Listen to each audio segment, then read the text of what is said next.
अस्सलाम वालेकुम। Today's lecture is about pharmaceutics 3 और जो टॉपिक है हमारा it is hospital and the hospital pharmacy. So what is hospital? Basically जो hospital होता है वो एक health care unit होता है incorporates a combination of specialized scientific equipments and functioning through trained and certified healthcare professionals working as a team for the common purpose of providing medical services to the population. Hospital की definition के अंदर जो है हमारे पास 4 से 5 बातें आ जाती हैं जो हमने अपने माइंड में रखनी है कि बेसिकली पहली बात तो ये आ जाती है कि ये एक हेल्थ केयर यूनिट है। देन वहाँ पे जो भी साइंटिफिक इक्विपमेंट्स जो हैं वो यूज हो रहे हैं उसे यूज कौन कर रहा है?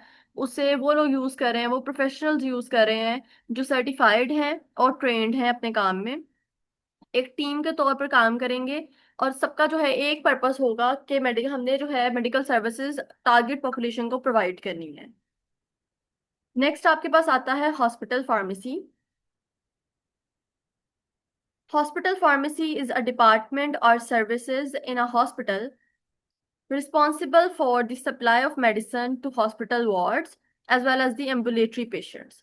तो जो हॉस्पिटल फार्मेसी है ये एक डिपार्टमेंट है हॉस्पिटल के अंदर जिसने क्या सर्विसेज जो है वो प्रोवाइड करनी है, उसने मेडिसिन जो है वो सप्लाई करनी है दो तरह के पेशेंट्स को। वो पेशेंट्स जो हॉस्पिटल की वार्ड्स के अंदर मौजूद हैं, मतलब कि इन पेशेंट्स जो हॉस्पिटल के अंदर एडमिट हैं, as well as the ambulatory patients, ये वो पेशेंट्स हैं जो हॉस्पिटल में एडमिट नहीं हैं but for the regular checkup वो हॉस्पिटल के अंदर आ रहे हैं, या फिर जो हॉस्पिटल फार्मेसी है वहां से जो भी अपनी फॉलो अप मेडिसिन हैं वो रिसीव करने के लिए वो आए हैं। तो जो हॉस्पिटल फार्मेसी है वो in patient as well as out patients को जो है वो डील करेगी। The department is headed by professionally competent legally qualified pharmacist. जो हेड है इस डिपार्टमेंट का वो फार्मासिस्ट होगा जो प्रोफेशनली कॉम्पिटेंट होगा, ठीक है। साथ ही साथ जो है क्वालिफाइड पर्सन होना चाहिए जिसके पास जो है लॉ की तरफ से दिया गया एक सर्टिफिकेट हो, रजिस्टर्ड सर्टिफिकेट हो। who directly supervises and ensures the correct dispensing, compounding and distribution of medicines to inpatients and outpatients. साथ ही साथ ये जो फार्मासिस्ट है ये क्या चीजें कर रहा है? ये सुपरवाइज करेगा, इसके अलावा इस चीज को मैनेज करेगा कि जो मेडिसिन हैं वो करेक्ट वे में डिस्पेंस हो रही हैं, कंपाउंड की जा रही हैं, और जो पेशेंट्स हैं इन पेशेंट्स या फिर आउट पेशेंट्स वो जो हैं उधर मेडिसिन जो हैं प्रॉपरली डिस्ट्रीब्यूट हो रही हैं उन तक।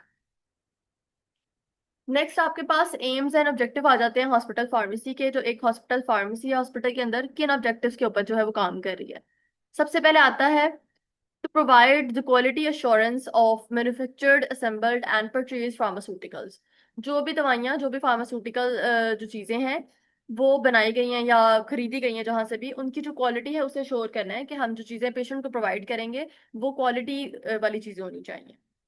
To purchase and supply drugs for inpatients, outpatients, hospital employees and for the clinical drug trials। जो भी मेडिसिन वगैरह परचेज करनी है, सप्लाई करनी है, वो मेडिसिन जो हैं इन पेशेंट्स को, आउट पेशेंट्स को या फिर हॉस्पिटल के जो एम्प्लॉयज हैं इफ दे नीडेड उन्हें जो है प्रोवाइड की जा सके। इसके साथ साथ हॉस्पिटल के अंदर जो रिसर्च वर्क हो रहा होता है ऑन सम स्पेसिफिक सर्जरी या फिर ऑन सम स्पेसिफिक ड्रग, तो उसके ऊपर जो क्लिनिकल ड्रग ट्रायल्स हैं जो हम लोग करते हैं एक रिसर्च वर्क के अंदर, उसके लिए जो भी चीज़ें हमें चाहिए जो परचेज की गई हैं वो प्रॉपरली सप्लाई और प्रोवाइड होनी चाहिए। फिर आता है कि जो हॉस्पिटल फार्मेसी है वो पेशेंट की जो मेडिकेशन प्रोफाइल्स हैं उसे मेंटेन करेगी, एज वेल एज जो प्रिस्क्रिप्शन के रिकॉर्ड्स होते हैं उन्हें मेंटेन करेगी, ताकि अगर इन्वेस्टिगेशन आती है या फिर फ्यूचर नीड पड़ती है तो आपके पास वो सारी चीज़ें जो डॉक्यूमेंट्स हैं वो मेंटेन फॉर्म में होनी चाहिए। फिर आता है provide the drug information on drugs and drug therapy to doctors, nurses, medical and nursing students and the house staff. इसके अलावा जो ड्रग्स हैं उसके बारे में जो एक प्रॉपर इंफॉर्मेशन होती है, अगर वो डॉक्टर्स को देनी पड़ रही है या नर्सेज को देनी पड़ रही है या कोई भी मेडिकल टीम है, मेडिकल स्टूडेंट्स हैं, हाउस स्टाफ है, उन सबको जो है ड्रग इंफॉर्मेशन प्रोवाइड करनी है। Then we have coordinate and control all drug delivery and distribution systems. जो भी मेडिसिन को डिस्ट्रीब्यूट करने का जो सिस्टम है वो बनाया गया है उसको कंट्रोल करना है, उसे कोऑर्डिनेट करना है, एक मैनेज तरीके के अंदर वो जो ड्रग है वो उसकी डिलीवरी होनी चाहिए। लास्टली आपके पास आ जाता है to supervise the activities of pharmacy technicians. जो फार्मेसी टेक्नीशियंस काम कर रहे हैं वो वर्कर्स जिन्हें आपने ट्रेन किया है उनकी एक्टिविटीज को आपने सुपरवाइज करना है।